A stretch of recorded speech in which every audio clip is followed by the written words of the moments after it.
आज हम एक ऐसी जबरदस्त कहानी की बात करने वाले हैं जो एम्बिशन, ट्रांसफॉर्मेशन और शक्ति के असली मतलब को दिखाती है। ये कहानी है विश्वामित्र की, एक ऐसे राजा की जो एक महान ऋषि बना और जिसने सिर्फ अपनी इच्छा शक्ति के दम पर ब्रह्मांड के नियमों तक को चुनौती दे डाली।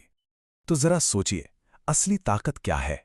क्या वो एक राजा की विशाल सेना में है या फिर एक ऋषि के आत्मनियंत्रण और तप में? यही वो सवाल है जो विश्वामित्र की पूरी जिंदगी को, उनकी पूरी यात्रा को दिखाता है। और उनकी कहानी आज भी हमें असली पावर का मतलब सिखाती है। तो विश्वामित्र का ये सफर 5 पड़ावों से गुजरा। शुरुआत हुई एक राजा के अपमान से, फिर आई तपस्या की कठिन परीक्षाएं, उसके बाद एक नए स्वर्ग का निर्माण, फिर परम ब्रह्मर्षि का पद हासिल करना और आखिर में दुनिया को प्रकाश की एक महान विरासत सौंपना। चलिए इस शानदार सफर पर निकलते हैं। तो कहानी शुरू होती है एक बहुत ही पराक्रमी और महत्वाकांक्षी राजा से जिनका नाम था कौशिक। यही राजा कौशिक आगे चलकर दुनिया में विश्वामित्र के नाम से जाने गए। उस समय वो अपनी वीरता और अपनी विशाल सेना के लिए मशहूर थे। और यहीं पर दो तरह की शक्तियों का आमना सामना होता है। एक तरफ थे राजा कौशिक, जिनकी सारी ताकत उनकी सेना, उनके हथियार और उनके राज्य में थी, और दूसरी तरफ थे ऋषि वशिष्ठ, जिनकी ऊर्जा उनके तप और आत्मनियंत्रण से आती थी। एकदम अलग दुनिया। अब इस पूरे टकराव की जड़ में थी एक दिव्य गाय, कामधेनु। हुआ यूं कि जब राजा कौशिक ने देखा कि ऋषि वशिष्ठ की गाय ने पल भर में उनकी पूरी सेना के लिए शानदार भोजन तैयार कर दिया, तो वो हैरान रह गए। उन्हें लगा कि इतनी अद्भुत शक्ति एक ऋषि के पास क्यों? ये तो एक राजा के पास होनी चाहिए। जब ऋषि वशिष्ठ ने कामधेनु देने से मना कर दिया तो कौशिक ने जबरदस्ती करने की कोशिश की। लेकिन हुआ क्या? वशिष्ठ ने सिर्फ अपनी आध्यात्मिक ऊर्जा से, बिना कोई हथियार उठाए, कौशिक की पूरी सेना को हरा दिया। ये सिर्फ एक सैन्य हार नहीं थी, ये कौशिक के अहंकार पर एक बहुत गहरी चोट थी, और यहीं से उनके बदलने का सफर शुरू हुआ।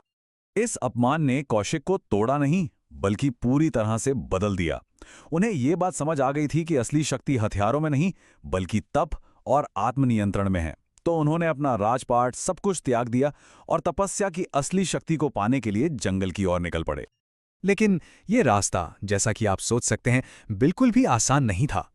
उनकी पहली और सबसे बड़ी परीक्षा आई इच्छा के रूप में। देवराज इंद्र उनकी तपस्या से डर गए और उसे भंग करने के लिए स्वर्ग की सबसे सुंदर अप्सरा मेनका को भेज दिया। विश्वामित्र उसके आकर्षण में फंस गए और उनकी सालों की तपस्या टूट गई। मेनका से उन्हें एक बेटी भी हुई जिनका नाम था शकुंतला। इच्छा पर तो जैसे तैसे उन्होंने बाद में काबू पाया, लेकिन उनका क्रोध और उनका अहंकार, ये उनकी राह की सबसे बड़ी रुकावटें बने रहे। उनकी शक्ति जैसे जैसे बढ़ती गई, उनका गुस्सा उतना ही विनाशकारी होता गया। सोचिए, उन्होंने गुस्से में नदी को श्राप दे दिया कि वो खून से बहेगी। एक और अप्सरा रंभा को 1000 साल के लिए पत्थर बना दिया और अपने सबसे बड़े प्रतिद्वंदी वशिष्ठ के बेटों तक को नहीं बख्शा। ये दिखाता है कि शक्ति पाना एक बात है और उसे संभालना, उसे साधना बिल्कुल दूसरी। अपनी तपस्या से मिली बेहिसाब शक्ति के साथ विश्वामित्र का अहंकार भी अपने चरम पर पहुंच गया, और इसी अहंकार ने उन्हें देवताओं को एक ऐसी सीधी चुनौती देने पर मजबूर कर दिया जिसकी किसी ने कभी कल्पना भी नहीं की थी। और ये कहानी है राजा त्रिशंकु की।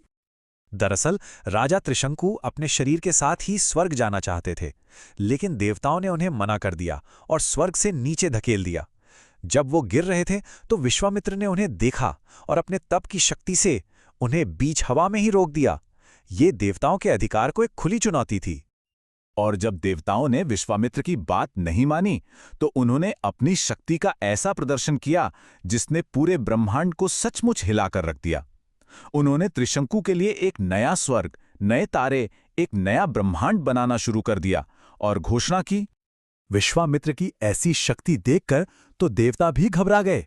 उन्हें झुकना पड़ा।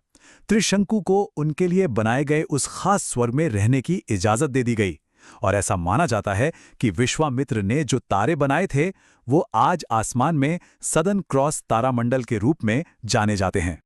त्रिशंकु वाले मामले में अपनी लगभग सारी तप शक्ति खर्च करने के बाद विश्वामित्र को आखिरकार ये एहसास हुआ कि असली लड़ाई बाहर की दुनिया से नहीं, बल्कि अपने अंदर बैठे अहंकार और क्रोध से है। अब उनका पूरा ध्यान सिर्फ एक चीज पर था, खुद पर विजय पाना। उनकी ये आध्यात्मिक यात्रा धीरे धीरे आगे बढ़ी। एक अहंकारी राजा से वो राजर्षि बने, फिर और तपस्या करके महर्षि बने, और आखिर में जब उन्होंने अपने अहंकार को पूरी तरह से जीत लिया, तब उनके सबसे बड़े प्रतिद्वंद्वी ऋषि वशिष्ठ ने ही उन्हें ब्रह्मर्षि की सर्वोच्च उपाधि दी। और एक बार जब वो सच्चे ब्रह्मर्षि बन गए तो उनकी शक्ति का इस्तेमाल अहंकार के लिए नहीं बल्कि दुनिया की भलाई के लिए होने लगा। अब वो सही मायनों में विश्वामित्र बन गए, यानी पूरे विश्व का मित्र। एक ब्रह्मर्षि के तौर पर उन्होंने अपनी शक्ति का इस्तेमाल दुनिया के कल्याण के लिए किया। वो भगवान राम और लक्ष्मण के गुरु बने, उन्हें दिव्य अस्त्रों का ज्ञान दिया और खतरनाक राक्षसों को हराने में उनका मार्गदर्शन किया। इतना ही नहीं, उन्होंने ऋग्वेद के कुछ हिस्सों की रचना की और दुनिया को अपनी सबसे बड़ी देन दी, गायत्री मंत्र। उनकी सबसे बड़ी विरासत है गायत्री मंत्र, जो हिंदू धर्म के सबसे पवित्र और शक्तिशाली मंत्रों में से एक माना जाता है। ये मंत्र सिर्फ कुछ शब्द नहीं है, बल्कि ये उनकी अपनी आत्मविजय का प्रतीक है, एक ऐसा तोहफा जो उन्होंने पूरी मानवता को दिया। विश्वामित्र की यात्रा हमें दिखाती है कि कैसे जिंदगी की सबसे बड़ी हार भी सबसे बड़े बदलाव का दरवाजा खोल सकती है। उनकी कहानी ये सवाल छोड़ जाती है कि क्या हमारी अपनी असफलताएं, हमारी अपनी चुनौतियां भी किसी बड़ी मंजिल की तैयारी तो नहीं है।